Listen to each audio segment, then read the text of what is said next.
All right. Hey, everyone. Welcome back to the show. Again, my name is Megan. And I know I said last week there's going to be some exciting news. And actually, from now on, we're going to be doing the show with my sister, Hannah. So, Hannah, if you want to take a minute, go ahead and introduce yourself and say a little bit about you. Hello, I'm Hannah. Like Megan said, I'm her sister. I'm excited to do this show. I always watch the movies with Megan, and so I was just like, let me just do them with you. Let me do the show. So here I am. I will say my favorite movie, because it's like a movie review, so why not, is probably Vivarium right now. I just watched that recently, and it blew my mind. I think about it all the time. Yeah, you talked about it for like a couple of days. Yeah, like I would just think about it in random points of the day because that's where my mind went. I was just thinking about it nonstop. So I highly recommend it. Yeah, that's me. Well, regardless, welcome to the show, Hannah. We're happy to have you, obviously. And actually, today we're going to be doing a double feature of sorts. So we're going to be reviewing Spotlight and The Devil All the Time. So both movies are available on Netflix. And this hopefully kind of makes up a little bit for us missing last week. So before we get into it, make sure to give us a follow on our social media sites. You can find us on Facebook, YouTube, Instagram, Twitter at Boca Tribune. And you can watch the show live on Facebook Tuesdays at 7 p.m. or it's archived later on IGTV and on YouTube. So as always, we're going to kind of jump right into the movies, give our general thoughts, spoiler free, and then go into the more actual content of the movies. So we're going to be starting with Spotlight. It was released in 2016. It's 2 hours and 9 minutes long, and it is rated R. It's on Netflix right now. So Hannah, spoiler free, general thoughts. What do you think of the movie? Okay, so I was thinking about it. First thoughts, I feel like it was very dark. The entire movie, the colors were muted. Okay. It was very I don't think there was a single red in the entire movie. I don't think I saw the color red on anybody. It was except on the Cardinal. Yes. His little thing was red. That was the only time I think I saw red. But everything else was super dark, super gray, super blues, like just very cold feeling, very cool. I don't know if they're trying to paint Boston that way or just probably just trying to set the setting as this is heavy topics we're discussing. So get ready. Like it's not going to be a fun movie. It's going to be a serious movie. So that's what I don't know. That was like just right off the bat what I was thinking. And then another thing that I was thinking was everyone, I guess all like the people on the team, they were constantly wearing their business clothes. Like at any point in the movie, they had their outfit on, like their work outfit basically. And so I was thinking that the movie is also all about business. Like there was no, like I said, there was no fun. It was all, we're working on this. It's serious. So it wasn't a movie you could get like super excited to watch. It wasn't something you were like jazzed up, like, oh, I want to see what happens next. Like you were sitting back and watching people work. And so that's kind of how I felt the tone was. I don't know. Yeah, I mean, I would definitely agree. And as I said, I mean, I had to watch this movie back in March for a class assignment. It was a journalism class that I was taking. And obviously, you know, I'm pursuing journalism in some sort of sense. And so I find this to be particularly interesting. I mean, investigative journalism is you can do anything with it. And I think that it's so interesting that this movie chose to emphasize and highlight that. Like, I know you took it more to be kind of on the boring side, we'll say. I wouldn't. I know, but just we'll say. Yeah. And to me, I mean, I found it to be exciting because, you know, potentially, I could be doing these things, you know, I could be uncovering a story like this and helping people. And I don't know, I just found it to be kind of interesting in that respect. But I definitely see your point. And it is actually a good thing that you noted about the muted colors. You are absolutely right. And that probably wouldn't be something that I would think of. It almost seemed there was a filter on the whole movie. Right. There was definitely like that veneer, I'll say, of heaviness. Yeah, for sure. Because, I mean, it was a very heavy topic that was covered in this movie. I mean, this is definitely not like a hee-hee Friday night watch. You know, like this is something that's a little bit more serious and definitely sets the tone in that sense, which will bring me to the soundtrack, which I talked about, you know, ad nauseum. And really, really enjoy the whole time because I think that soundtracks and the musical choices, probably a bad way of phrasing it, but I think that they're so important. They do set the tone other than the colorization of some scenes and, you know, the specific, I guess, outfits and everything. I think that the soundtrack really also played an integral role in setting the scene for this entire movie. And I think that they really expertly used it. They expertly placed it. I really enjoyed it. Yeah, as far as honestly, I feel like I don't remember the music that much. So to me, it didn't stand out. Like Okay. I can't tell you, I can't say a scene where there was some music playing. Like for example, if we're talking about music, the first movie that comes to me that had really good music that I've seen the past year is The Joker. Joker had Okay. great music. Well, that's But so like, different. okay, but like that to me, the music stands out immediately. But here I didn't feel it as much. And that to me, it goes back to my original point of how it's about business. Like it's not, you're not, I don't know. I think Okay. you see what I mean with this movie. I know. Yeah. Well, I don't want to say anything in the spoiler-free version. But so those are our general thoughts on the movie. A little messy. Neither of us are good at summarization, you could say. But now we're going to kind of get into the more actual content of the movie. So if you have not watched it, go ahead, exit out of this. You can find us later on IGTV or on YouTube or archived on the Facebook. Go watch the movie on Netflix and come back, find us later. So Hannah, if you want to get now more into the spoilers, you are more than welcome to do so now that we've given that sort of disclaimer. Sure. Okay. I mean, spoilers, I guess. I feel like one of my main issues with the movie is, I don't know. It was okay. I feel like you glitched a little. Oh, okay. So I haven't said much. I was just trying to like summarize what I was thinking without having to like pick a specific scene. But I guess like one of my favorite parts in the movie was the developing relationship between Resendez and then what was his name in the movie? Stanley Tucci. What was his name? I forget. Garabedian, Mitch Garabedian. Yeah. Oh, Garabedian. That's how you say it, right? Yeah. Yeah. I don't know. I was thinking I liked their relationship because at first he wouldn't like Garabedian wouldn't even acknowledge Resendez. He was just like, "Get out, leave." And he, Garabedian, was always on it. Like he knew what he was doing was righteous, and he was consistently persisting the fight to get there. Whereas like everyone else stood back, and they were literally given the papers to do the job that Garabedian was doing and ignored it. So it's like every single person simultaneously washed their hands in the situation, knowing that what was happening and ignoring it, or choosing to be complacent in it. So not necessarily ignoring it, but just like turning a blind eye, which I guess is kind of the same thing. But he was the only one that actually was down for it. But yeah, you go. Thank you. I was going to say that I think that, again, we kind of talked about this earlier, but I think that was actually really important to the overall kind of theme of the movie, where, you know, Catholicism and this idea of the church being so important in the city of Boston. No one was willing to think this way of it and think that, oh, you know, oh, this couldn't happen in our small little town, like how Cardinal Law was telling Marty Baron, you know, oh, you'll actually find that Boston's like a really small town, like you'll get used to it. And so in that sense, it's like you don't want to think that way of your neighbor. You don't want to think that way of a leader in your church or anything like that. So I think that's definitely why a lot of people kind of shoot it away and were complacent in it, because they didn't even want to think about that as a possibility, even though it was happening around them all of the time, you know? Right. Mm-hmm. But in like even the point, I don't remember his name either, but he was the one with the glasses on the Spotlight team. Oh, I don't remember his name either, but I know who you're talking like, about. I don't think they even really said his name, but so the Spotlight team has what, 4 members? So it's Resendez. Sasha. It's Sasha Pfeiffer. It is their editor, played by Michael Keaton.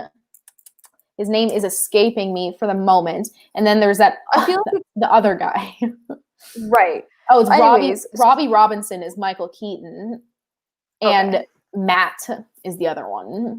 Robbie and Matt. Yeah, I guess another thing in this movie is they really don't. The only person who says her name all the time is Sasha McPherce. That's another one of the things about this movie that's interesting. Sasha McPherce? What's her name? Sasha Pfeiffer. Okay, regardless.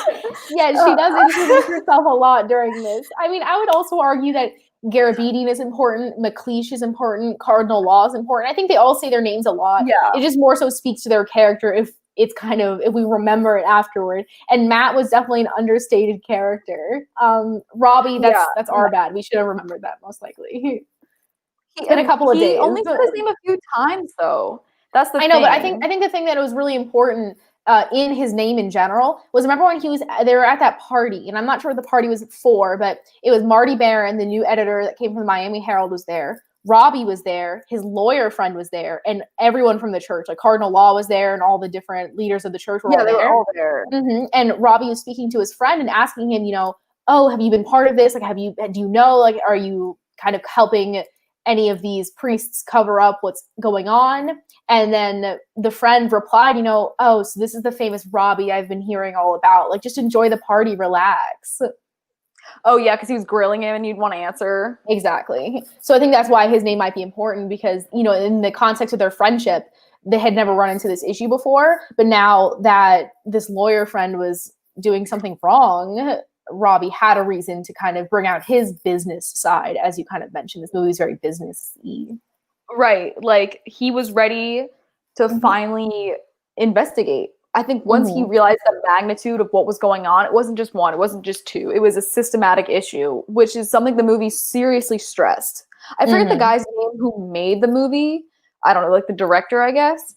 But at the end, they have this scene where they show, like the ending scene, where they show all of the places that, like, priests have molested children or whatever, like across the world. And it's 5 or 6, 8 pages long. I don't know. It's long. It's way more than just one. And it's 3 columns. So it's just massive amounts of cases.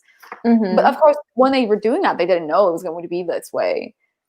However, I don't know. I think a scene that encapsulates that theme of how massive it is one that Garabedian says when he says, what he was like, you can't abuse a child. It takes a village to. Oh, yeah. How it says, people like to say, it's a village to raise a child, but it also takes a village to abuse one. Because we had found out, like, through this movie that so many people were involved in not only, the molestation of these children, but in the covering up of it. It was coming from the top. Cardinal Law knew about it and was sweeping it under the rug. These lawyers knew about it and were choosing to kind of settle it quietly and just move the priests from whatever parish to parish versus actually sitting down and being like, this is not okay. You need to leave the church so we can set this right. You know what I mean? And on top of that, the lawyers were making money off of it, which is just another layer of evil. Like, not only are people being abused, it's like people are also profiting off the abuse. So they don't really care because they know what's happening. You can say you're doing your job, but at what point are you doing, like, whose job are you fulfilling? Like, what role do you play in this? Like, you are completely an accomplice. Definitely. And I think that a lot of the lawyers, specifically McLeish, made himself feel better by saying, oh, I sent the Boston Globe a list of names 5 years ago. Where were you guys? I did everything on my end, but you failed in that respect. Therefore, I'm okay. I'm justified in doing what I'm doing. Which is just a cop-out because they could have sent, like I was telling you, like, the other night, like, they could just send it somewhere else. Like, there's always another way, and you can't just leave a bunch of stuff on my doorstep and think I can pick up the pieces and figure it out. Like, you need to work with me consistently. So, I don't know. It's just everyone likes to shift blame and try and leave themselves as, like, I don't know, not guilty of doing something wrong. But I don't really want to say that phrase, but you know what I mean? Like, not... I understand what you're saying. Yeah. So it was okay. That part was fine. But at least you got a little bit of warmth from Sasha. What's her name? I said McFierce. Yeah, I don't know who that is. It's Sasha Pfeiffer. I don't know why I thought that, but that's funny. Especially because she really does say her name so often. She says it the most. But yeah, she does. And I think that's interesting because Resendez is the one who actually, wrote the story himself. He's the one that technically won the Pulitzer Prize for the Boston Globe because this was a Pulitzer Prize winning piece. And if you get the chance, I think you should read it. I've been telling you to read it, but just for the general audience out there, you should all read it. It's a little dense, but they did a really nice job. They wrote 600 follow-up stories. So no, I have not read all those either. You haven't. 600. You haven't dove in yet. Divin in. Regardless. But for Spotlight, I mean, overall, I thought it was a very poignant film.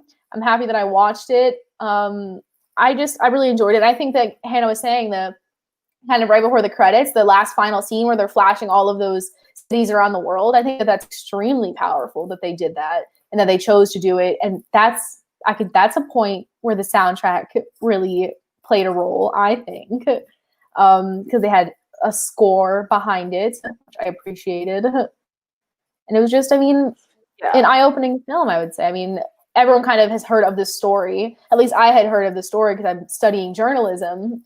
But to watch the process of it, I mean, likely dramatized for film, even just so to kind of get a glimpse into this reporting and to see it on a screen, I think that it was important and they did a really nice job with it execution-wise. I think so as well. Ultimately, it was a really interesting movie to watch. I liked seeing the process. I liked seeing the everydays of the office where they wouldn't have a lot and then all of a sudden they would start. Like the second they published the story, their office was flooded with calls. And at first no one wanted to talk. And then when they finally had like a door, like someone finally willing to listen to them, they were able to like get their voice heard and some sort of like justice was brought to them, which is awesome. But there's still a long way to go with that, just in general, like beyond the movie. Because the movie, I think, this movie does a really good job sticking to the historical context that it was within. Whereas the next movie we're going to discuss, I feel like does a poor job doing that. But yeah, I would say that's a pretty good segue. I mean, that's obviously I could talk for a very long time about Spotlight, but we are trying to fit in 2 movies into this one show. So I think we're about ready to move on to the next one. What do you think? All right. Yeah, I think so. Yeah, we're good. Okay. So next we're going to be talking about the movie The Devil All the Time. It's available on Netflix. It was released in 2020. It's 2 hours and 18 minutes long, unfortunately, and it is rated R. So obviously, let's just go into our general right away. So spoiler free, right, what'd you think? Spoiler free. Right off the bat. Oh. Yeah, spoiler free. Right off the bat, it was bad. I don't recommend it. It's spoiler free. This is just basic discussing what the movie is in general about. So like setting, no context. It's in the South, West Virginia. They go to Ohio, maybe? Yeah. Cincinnati? Yeah. Ohio. At one point. So it's that area of the United States in post-Civil War. So Reconstruction. Like 18, right? Wait, no. 1950s, World War and II. 60s. World War II. Yeah, the movie stars in World War II. Yeah. World War II to the 1960s. And there's just a lot going on. They follow a lot of people in this movie. So there's a lot to keep track of. So you have to, this is one of the movies that if you have to sit down and watch it, if you have to, then you have to pay attention or it won't make sense. Because it jumps around a lot and not only does it switch between stories, it switches in time. And so it's like, you really have to be paying attention or you're going to get lost. But fortunately, I feel like we paid attention enough. I mean, we watched the whole thing, which is good. It's honestly, I say watch it to form your own opinion about it. And because it could be really some people's thing. I don't think it was my thing, this movie, but we'll get into it once we start talking about the overall movie for sure. So my general thoughts of it was a lot to watch and look at. To me, it wasn't particularly difficult to follow along in terms of, jumping around in space and time and different people's storylines and points in their life. Just because I feel like they made it really obvious. Like when something would happen, they would kind of right away just be like, they would just kind of like the narrator would shift back and be like, oh, but this is what we're talking about. And to me, that almost ruined it in a sense to where like when I watch a movie, I like to kind of actively watch it and have to actively kind of think. And this movie did all that for you. I mean, there's like different symbolic things we'll kind of touch on a little bit later on in the other part of the review, but overall in general, it was uncomfortable, but like not uncomfortable in like, oh, it got you out of your comfort zone. Like it's good to think that way, but it's just like in terms of the acting and the characters they chose and the execution and Robert Pattinson's voice. Robert Pattinson made me physically feel nauseous. Yes, me too. Like his existence, which means he's really good. His acting was really good. Yeah. Like if he was able to invoke that emotion in you, that was like, that was the point. Yeah, good job. But I was uncomfortable. Like I felt uncomfortable in where I was sitting. Like I was just like, I should go, right? Like, should I leave? Right. You know like what I mean? I was describing it as being a fly in the room and just being like not wanting to be there. Yeah. Like that's how it felt watching the movie the whole time. Like Yeah. you know that saying, "A fly on the wall," but like Yeah. In the worst like, way. in the worst way. Like you want to get out, but there are no windows. That's fair. I mean, so I guess we'll kind of get into the more actual content of the movie now. So if you haven't watched it, I mean, go for it. You know, come back, hear our thoughts on it, or just listen to us roast this movie right now. It's up to you. It's a journey getting here. Yeah. So I guess sure. let's get into the actual content. So again, spoiler heavy type material coming up. So if you'd like to watch this movie, go ahead and then come back. IGTV, YouTube, Facebook, you'll find us again. So Hannah, I guess if you just want to jump take on it away. in. Yeah, jump in, go for it. So we're gonna go on a journey, just like the main character Arvin does. Very he kind nice. of he starts off as a little boy, or no, he starts off as 18. Like they call him an adult. The narrator does, which we'll get into the narrator. I mean, bit, you kind of skip past his whole childhood though with the dad and all, which is very important. Though the first image I thought was I thought it was him getting the gun. I thought it was dad on the battlefield. That was the trailer that you're thinking of. Oh my god, yeah, I forgot about that scene. Okay, that's so interesting. Anyways, so the first scene that is in the movie is the dad. You're right, Willard, the dad. He's Pennywise, so that's fun. Bill Skarsgård, not Pennywise. Awesome. So, I mean, it was like in this movie, I feel it's very hard to separate the actor from the character. So the whole time, the whole time, all I saw was Pennywise's eyes, which was a lot to be looking at. Yeah, but besides that, they go and they're in the middle of the war and they're on a battlefield that was just ravaged by I guess it was the Japanese army. Yeah. And they see one of the only soldiers that is alive, but he's burnt alive, but still breathing. So completely singed of his humanity, but he's still kept alive. And then he's hanging from a cross.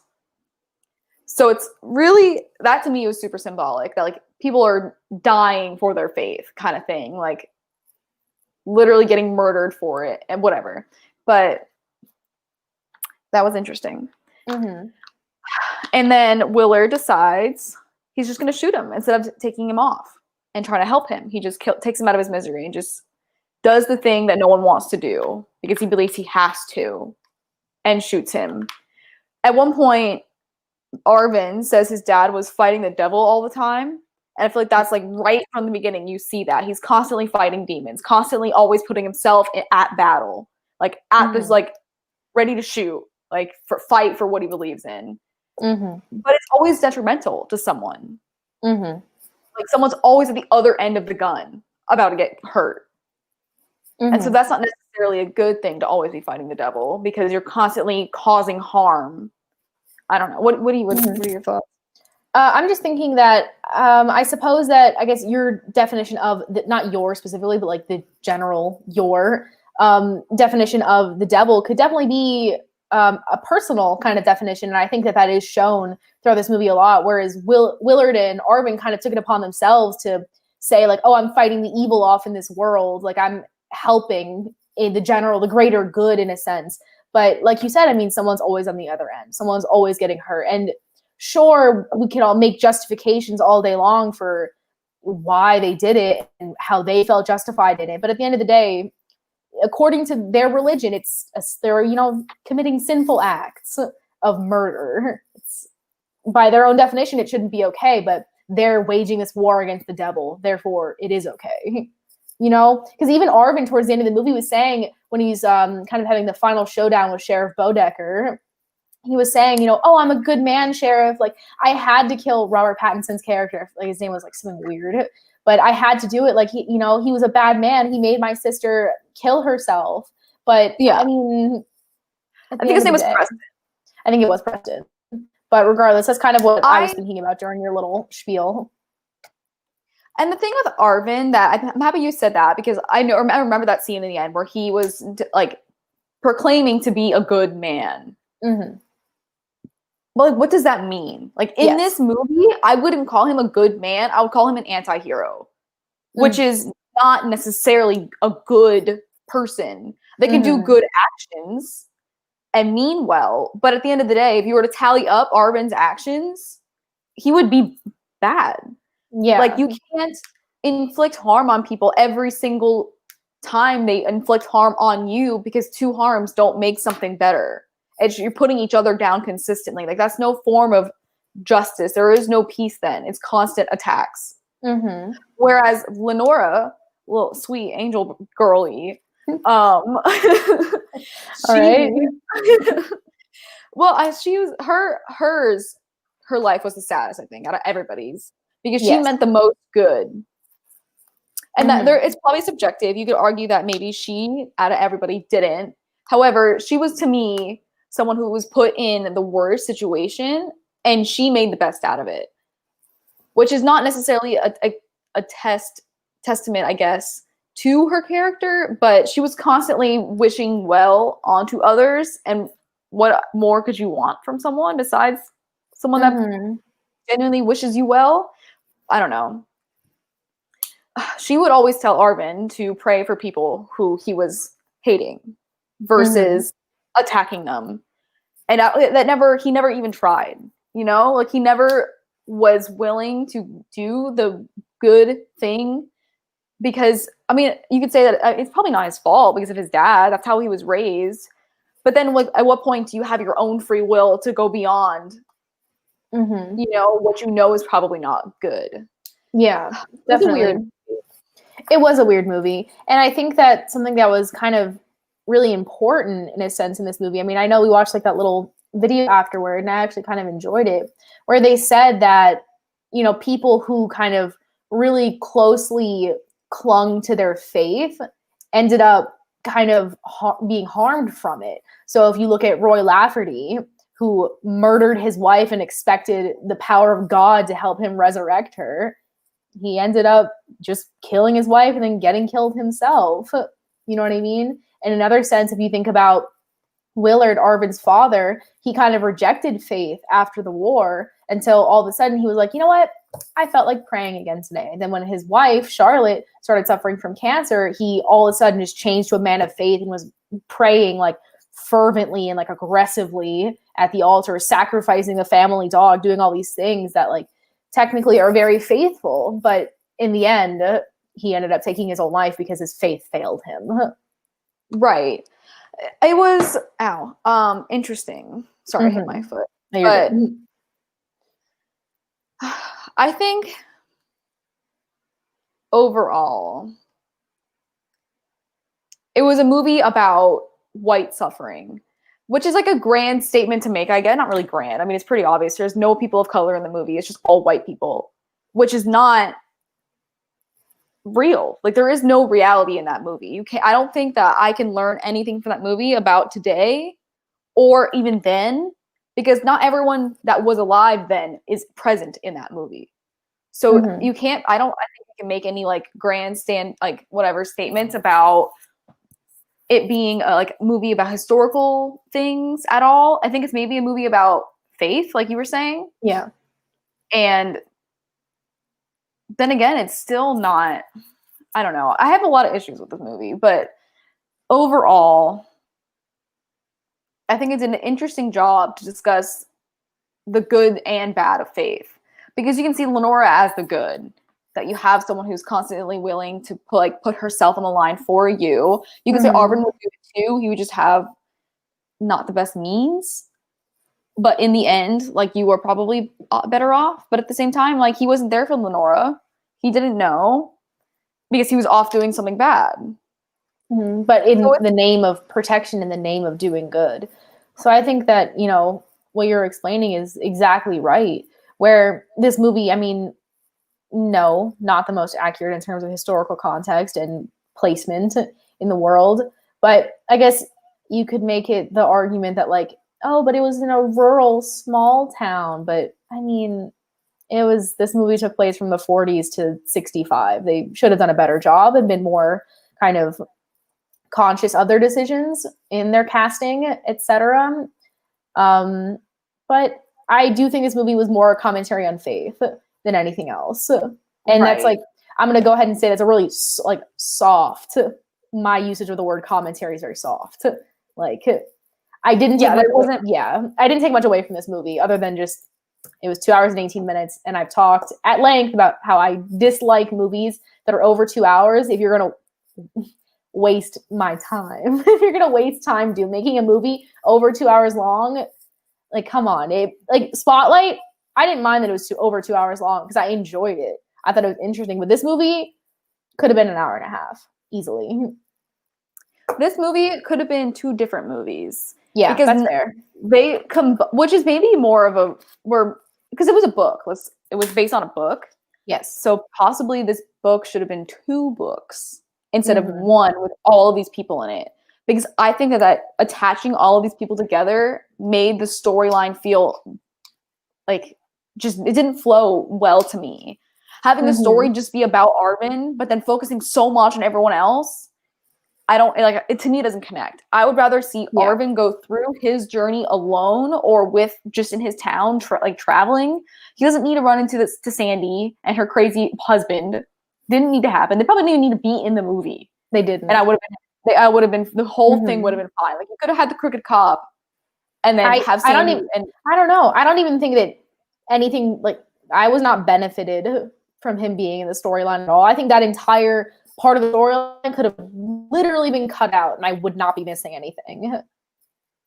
Other than the parallel between Sheriff Bodecker looking up at the trees while he's dying and Roy looking up at the trees while he's dying. That's it. Right. So speaking of that scene, actually, we like that scene with the trees and like what that could symbolize. Yeah. So when 2 people die, Sebastian Stan, what's his name? Lee? Sheriff Bodecker, and then Lafferty, the spider guy, the spider priest. They both die and they're staring at the canopy above them. And earlier in the movie, Sandy says this would be a beautiful place to take a picture, which I think is a sort of a foreshadowing their death in a way, because the pictures that Sandy and her husband take are of death. It's of their dying scenes. It's of Sandy and literally death incarnate next to her, because they know that the person that's standing next to her is going to die. And so it's really interesting that she thinks it'd be a beautiful picture, because maybe she kind of already knows what's going to happen, but she just doesn't, but you know what I mean? Because time maybe isn't linear. And so she would be seeing this knowing that it might happen versus it just happening just because. I don't know. I think in the movie that placement meant something. Yeah. And that could be what it is. Because she like was even thinking about running away the second right before she was going to die. So I don't know. I think maybe we could learn from Sandy. If I were to watch it again, I'd probably pay more attention to her character. But I probably won't watch it again because it's like Robert Pattinson really, he did it for me in this movie, and he made me uncomfortable. He was a lot. I wouldn't really want to watch this movie again. We could discuss this movie, but I think we are reliving it now to the point where I don't need to watch it again. I would argue that the trees potentially could be kind of another avenue to discuss faith, where Roy, who was this preacher and like a very extreme preacher at that, who had his faith tested a lot throughout his life, and he was very adamantly sticking to the word of God and believed in his faith so adamantly. When he died, he was looking up at the trees as well, and that could kind of be like, oh, I'm looking up to the heavens, like that's where I would like to go in that sense, even though technically, again, he murdered his wife. He did all these horrible things. Like he was a liar when he locked himself in the closet and like wouldn't tell his wife that like he got bit by a spider and his head swelled or whatever. And that could also kind of be said about Sheriff Bodecker. And I know Sandy at one point kind of mentioned, I think Carl was his name, like Carl and Sandy were the husband and wife pair. Regardless, how this was Carl's way of connecting to his faith. Through death, through these kind of horrific murders that him and Sandy would commit. They did a lovely little like flash scene of him just like standing above a screaming person, photographing them. And that's when he felt closest to God. And so, like you said, for Sandy to look up at the trees and be like, oh, it's like such a beautiful thing. It could be foreshadowing their deaths, but it could also be them being close to God and her appreciating that in that moment. It could be a lot of things that could be interpreted very differently. Overall, though, yikes. Like, that's the best part of the movie, the trees. Mm-hmm. Yeah. I don't know. Yeah, it was a tough one to get through. I'm sure it has a niche community that appreciates it. Maybe, you know, we're missing something when it comes to absolutely loving this movie, but I think my takeaway was that I was uncomfortable and I didn't it was fine. That's it. I know that there are probably people who can like empathize. No, that's not like they'll relate to this movie, I guess I'll say. Yeah. You know what I mean? Like the movie resonates with them. Is that what you're trying to say? Right. Yeah, I guess. Like they'll feel what the feelings are like of being any one of the characters, but maybe not their crazy side. Where again, we have Robert Pattinson being creepy, but he's the preacher and he's also a pedophile. So it's like you have the same thing again with the church being this system of like corruption, evil? Could you say? Yeah, corruption. Like I wanted to say evil. Like they are the weapon. Like I hear what you're saying, but I would say maybe like not to cite a bad experiment, but the Stanford prison experiment, where it shows if you put people in like in a position of power, they're going to abuse it. And this is definitely the case in terms of Robert Pattinson's character, and it could be said about cardinal law in the movie Spotlight. So it's kind of maybe it could be a connecting. It's almost like theme in a sense. Like any form of hierarchy is going to cause inequality, sort of, and injustice. And you can say that with the experiment and both of these movies. Like, even with Arvin, he grew up poor. And everything is against him because of that. Like, he doesn't have the resources, so he has to work during school. Like, he gets picked on for having different beliefs than everyone else, for being religious. Like, it's just constantly putting people out of relationship with one another by placing them in a scale of, like, who's the best, who's the worst. That's fair. I mean, overall, I think that's all that I have to say or really want to say about The Devil All the Time. What about you? Do you have any other like final closing thoughts about this movie? Probably not. We have been talking about it all weekend and just going back and forth about it. Like I've recommended with Spotlight, watch it, see what you think about it. Yeah, just it was I'm done talking about it because we already talked about it enough. That's fair. Yeah, so like we said, I mean, watch it for yourself if you would like. Definitely watch Spotlight. But I would say that that's all we have for today's show. So don't forget to follow us on social media at Boca Tribune. We are on Facebook, Instagram, YouTube, and Twitter. You can watch our show later on Facebook, IGTV, or on YouTube. And we will see you next week and kind of discuss a little Halloween episode where we talk about the best Halloween movies. So make sure you join us for that. Thank you, Hannah, for being here, and welcome. Thanks. Oh, I'm excited. Get ready for little antennas for Halloween or something. I'm excited. We're going to wear something cute. So. All right. All right. See you guys next week. Bye. Bye.